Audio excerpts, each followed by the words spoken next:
கள்ளக்குறிச்சி விஷச்சாராய மரணங்கள் தொடர்பாக செய்தியாளர்கள் எழுப்பிய கேள்விகளை தூத்துக்குடி தொகுதி மக்களவை உறுப்பினர் கனிமொழி தவிர்த்துவிட்டு சென்றது விமர்சனத்திற்குள்ளானது.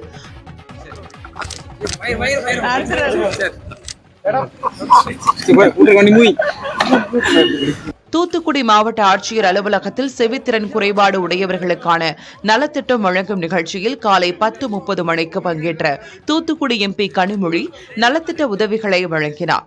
இதனைத் தொடர்ந்து தூத்துக்குடி மாவட்ட குடிநீர் பிரச்சினை குறித்த ஆலோசனைக் கூட்டத்தில் பங்கேற்றார்.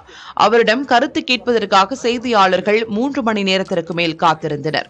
கூட்டம் முடிந்து வந்த கனிமொழியிடம் செய்தியாளர்கள் கள்ளக்குறிச்சி விசச்சாராய மரணங்கள் குறித்து கேள்வி எழுப்பினர். ஆனால் கேள்விகளை தவிர்த்த கனிமொழி வேறு நிகழ்ச்சிகளில் கலந்து கொள்ள வேண்டியிருப்பதாக கூறி சென்றார்.